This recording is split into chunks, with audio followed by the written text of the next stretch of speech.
उसके बाद है बेटा sexual reproduction in humans. Sexual reproduction के लिए जैसे कि मैंने पहले ही बताया था, इसमें हमें दो पेरेंट्स चाहिएंगे।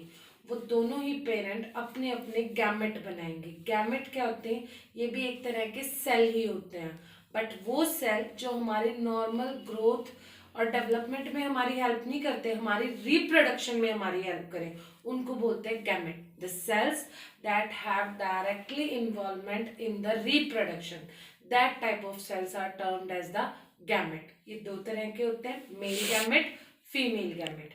मेल गैमेट को एनिमल्स या ह्यूमंस की कैटेगरी में स्पर्म बोला जाता है। फीमेल गैमेट को चाहे प्लांट्स हो, चाहे एनिमल्स हो, चाहे ह्यूमंस हो, उन सब के केसेस में एग या ओवा बोला जाता है। ठीक है। आफ्टर द बर्थ, एक ऐसा नहीं कि आप जस्ट आपने बर्थ लिया और उसके बाद ही आप रिप्रोडक्शन स्टार्ट कर सकते हैं, नहीं, क्योंकि रिप्रोडक्शन एक बहुत ही कॉम्प्लिकेटेड प्रोसीजर है, इसलिए आपको कुछ टाइम वेट करना होता है। एक पर्टिकुलर एज होती है जिसके बाद आप अपनी रिप्रोडक्टिव लाइफ स्टार्ट कर सकते हो, उस पर्टिकुलर एज को बोला जाता है puberty. The age at which an individual can start the reproductive cycle of its life. Puberty age तकरीबन हमारे 12 से 13 साल के कंसीडर किया जाता है कि इस दौरान, इसके बाद कोई भी इंसान अपने गैमेट बनाने में सक्सेसफुल हो जाता है, फिर उनकी ग्रोथ, डेवलपमेंट, अपनी रिप्रोडक्टिव लाइफ, उसकी साइकिल जो होती है वो स्टार्ट हो जाती है। मैच्योर नहीं हो पाता, वो स्टार्ट हो जाता है। प्यूबर्टी के दौरान सबसे पहले कुछ चेंजेस आएंगे बॉडी में, जैसे कि जिनसे हम, जैसे बच्चा जन्म लेता है तो उस समय आप डिफ्रेंशिएट नहीं कर पाओगे कि वो, या फोन पर है, टेलीफोनिक आप कन्वर्सेशन करते हो तो आप छोटे बच्चे की आवाज से ये कंफर्म नहीं कर पाते हो वो लड़का है या लड़की। सो हमारी बॉडी में प्यूबर्टी के बाद कुछ ऐसे करेक्टर्स डेवलप हो जाते हैं जो एक्सटर्नली हमें डिफ्रेंशिएट कर देते हैं whether we are a male, whether we are a female.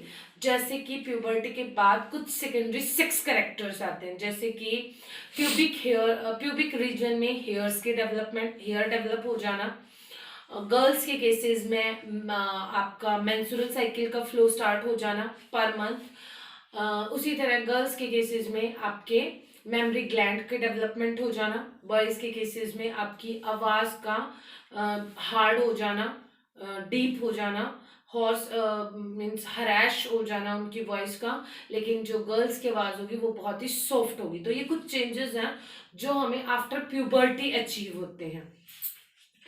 Gametes जो होंगे वो बनने स्टार्ट होंगे प्यूबर्टी अचीव करने के बाद। जब आपने प्यूबर्टी अचीव कर ली उसके बाद आपकी बॉडी में जो आपके सेक्स ऑर्गन्स, वो ऑर्गन जो हमारी सेक्सुअल रिप्रोडक्शन में मदद करते हैं उनको सेक्स ऑर्गन्स बोला जाता है। ये दो तरह के होते हैं, प्राइमरी सेक्स ऑर्गन और सेकेंडरी सेक्स ऑर्गन। जैसे कि नाम से पता लग रहा है, प्राइमरी मीन्स वो ऑर्गन्स जो डायरेक्टली हमें हेल्प करते हैं हमारे गैमेट बनाने में। गैमेट मतलब मेल के केस में स्पर्म, फीमेल के केस में एग और ओवा, जिनका रोल डायरेक्ट इनको बनाने में है उनको प्राइमरी सेक्स करेक्ट ऑर्गन बोला जाएगा। जैसे कि मेल के केस में टेस्टिस, फीमेल के केस में ओवरीज। टेस्टिस जो होती हैं वो प्राइमरी सेक्स ऑर्गन्स होते हैं, testis and ovaries, they are the primary sex organ, और इनका काम क्या होता है? To make the gamete.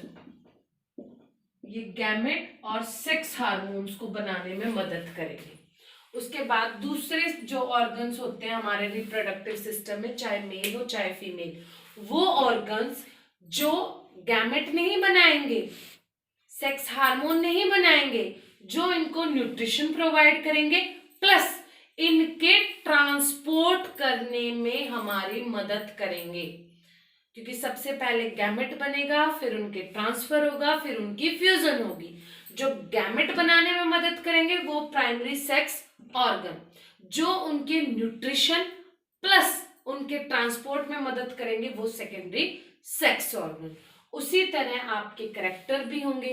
Primary sex character क्या होगा? सेम, आपके गैमेट का बनना, मतलब कि स्पर्म या एग और ओवा का बनना। सेकेंडरी सेक्स करेक्टर क्या होंगे? मेमोरी ग्लैंड का बन जाना, मेंस्ट्रुअल साइकिल का आना, आवाज में अंतर आ जाना। ठीक है। प्यूबिक हेयर्स के डेवलपमेंट हो जाना, आर्म पेट्स या आपके प्यूबिक रीजन्स में हेयर्स का आ जाना, ये सब आपके सेकेंडरी सेक्स कैरेक्टर होंगे। प्राइमरी होगा आपके गैमेट का बनना। गैमेट ही आपके रिप्रोडक्शन करेंगे। जब आपका स्पर्म एग या ओवा के साथ फ्यूज करेगा तभी जाइगोट, जाइगोट से फिर एम्ब्रियो, एम्ब्रियो से फिर एट लास्ट आपका फिटस मीन्स आपका न्यू बॉर्न बेबी होगा। ठीक है, उसके बाद आते हैं, जब आपका गैमेट बन गया, आपके रिप्रोडक्टिव सिस्टम में बहुत सारे पार्ट्स होते हैं, उन पार्ट्स को दो में डिवाइड किया जाता है, प्राइमरी और सेकेंडरी। प्राइमरी मतलब जो गैमेट बनाएंगे, सेकेंडरी जो उनको न्यूट्रिशन प्रोवाइड करेंगे गैमेट को, प्लस उनके ट्रांसपोर्ट में मदद करेंगे। तो जब इनका ट्रांसपोर्ट होगा, आपके इस गैमेट का ट्रांसपोर्ट होता है, फिर ये दोनों आपस में फ्यूज करेंगे, जुड़ेंगे, मतलब स्पर्म एग या ओवा के साथ जुड़ता है। तो उस प्रोसेस को हम बोलते हैं फर्टिलाइजेशन, या इसका दूसरा नाम होता है सिनगैमी। ये बेटा दो तरह का होता है। अगर मेल ने भी अपना गैमेट बनाया और अपनी बॉडी से उसको रिलीज कर दिया, उसी तरह फीमेल ने भी अपना गैमेट बनाया और उसको अपनी बॉडी से रिलीज कर दिया, और वो बाहर कहीं एनवायरनमेंट में जाके एक दूसरे के साथ फ्यूज करेंगे, तो उसको हम बोलते हैं एक्सटर्नल फर्टिलाइजेशन। कि वो दोनों गैमेट कहीं बाहर, ना तो मेल की बॉडी में फ्यूज कर रहे हैं ना फीमेल की, वो कहीं बाहर ही जाकर एक दूसरे के साथ कंबाइन कर रहे हैं, उसको एक्सटर्नल बोलेंगे। अगर मेल की बॉडी से रिलीज होने के बाद मेल वाला फीमेल की बॉडी में जाके मेल और फीमेल का फ्यूजन हो जाए, उसको हम इंटरनल फर्टिलाइजेशन बोलते हैं। सिंपल फर्टिलाइजेशन मतलब स्पर्म का एग या ओवा के साथ जुड़ना। अगर ये बाहर कहीं हो रहा है, किसी लिविंग ऑर्गेनिज्म की बॉडी के अंदर नहीं हो रहा, तो उसको एक्सटर्नल बोलेंगे। अगर फीमेल बॉडी के अंदर इन दोनों का जुड़ना हो रहा है, मेल का फीमेल के साथ, स्पर्म का एग या ओवा के साथ, अगर फीमेल की बॉडी के ही अंदर वो दोनों एक दूसरे के साथ जुड़ रहे हैं, तो उसको इंटरनल फर्टिलाइजेशन बोलते हैं। एक्सटर्नल का एग्जाम्पल होता है फ्रोटॉट। इंटरनल फर्टिलाइजेशन आपके मैमल्स, मतलब हम humans, dog, cat, buffalo, cow, ये सब इंटरनल फर्टिलाइजेशन होते हैं। इसमें स्पर्म एग और ओवा के साथ जुड़ता है फीमेल बॉडी के अंदर ही, फिर उसकी जो डेवलपमेंट होती है, जब तक बच्चा डिलीवर नहीं होता उसकी सारी डेवलपमेंट फीमेल बॉडी के अंदर ही होगी।